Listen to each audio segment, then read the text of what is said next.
Hello, and welcome to Developing Leadership and Management Skills.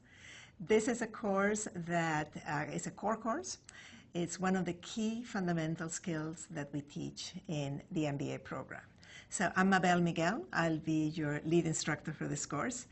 And I'm sure you've memorized my bio by now, so you have a pretty good idea of who I am and what I do. But I want to tell you a couple of things that may not be obvious in my bio and that have a lot to do with how I teach this course.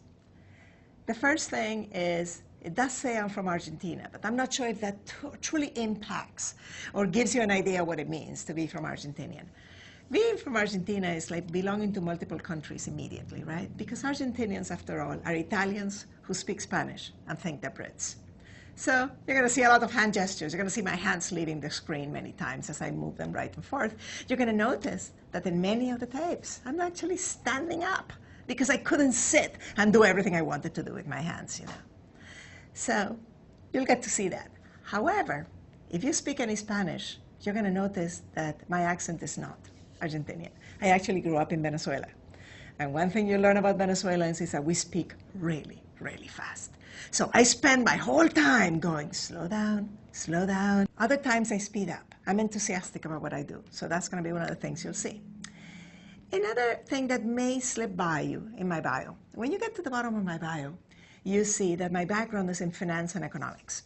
I have an undergraduate degree in international economics and an MBA in international finance. So at some point, I changed, right, my focus of concentration. So what made me change my focus of concentration?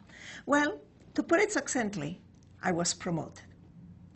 And I went overnight from being a fairly successful, if I can say this myself, individual contributor, to being a truly awful leader and manager. And this early career experience has really impacted how I teach. I remember how it felt to go from knowing how to do something well, technically, to trying to see that other people did the work and not being half as successful as doing that. And if you think about it, most people get promoted because of their technical skills, not because of their leadership and management skills. So because I had that experience of going from success to failure practically overnight, I keep in mind that many of you may have had a similar experience. You were very good at what you did, so they promoted you. And all of a sudden you realize that this is a completely different set of skills. As a matter of fact, the soft stuff is the hard stuff. And this course is about those soft skills that you cannot take for granted. You really have to work at also. So when I had the opportunity to go back to school, this was clear to me. I was going to learn how to lead and manage. So when I went back to the real world, I'd be a better leader and a better manager. If you had told me then I was going to end up teaching, I would have said no way. I'm way too practical for that. I'm not going to end up teaching. Well, this is going on my 28th anniversary at Keenan Flagler at the UNC Chapel Hill. Therefore, clearly it grew on me, and clearly I enjoy the topic. I find this topic totally fascinating. Now, over the years I have been at school, I have worn a couple of hats. I was director of international programs for a while, quite a while, as a matter of fact. I was involved in a number of international initiatives. Still, my heart is involved with many things international. I still lead a course to China today and take students to China. So you'll see that when we talk about international leadership, I'm very enthusiastic about the topic. When I meet you at the residency, not only will you see how fast I am really capable of speaking, but I'll be able to tell you about some other interests I have. The other hat I have worn for years here at the business school is, for going on 18 years now, I'm the core leadership professor for executive programs. For the people who work all day and come to school at night, work all week and come to school on weekends. Once a month I see the global MBAs in Washington, D.C. And they have been gone for a month, and we do virtual communication in between. What all these people have in common, and they have it in common with you too, is that they have full-time jobs. And anything that we discuss in class is not theoretical. Anything that we discuss, you go, I live this. I'm in the middle of this, right? That application is what makes it truly exciting to work with executives. So what does a core course in organizational behavior cover? If you think of what organizational behavior is, it is the combination of 5 different fields of study.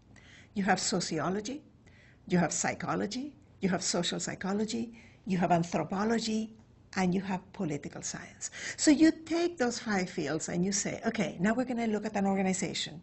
How do these 5 fields inform the behaviors that we're seeing in an organization?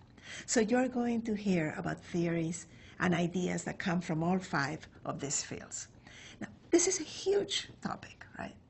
A lot of topics of conversation that we can talk. Any one of the skills that are covered in this course could take a semester if you really wanted to dig in. People spend their entire careers researching a portion of one topic.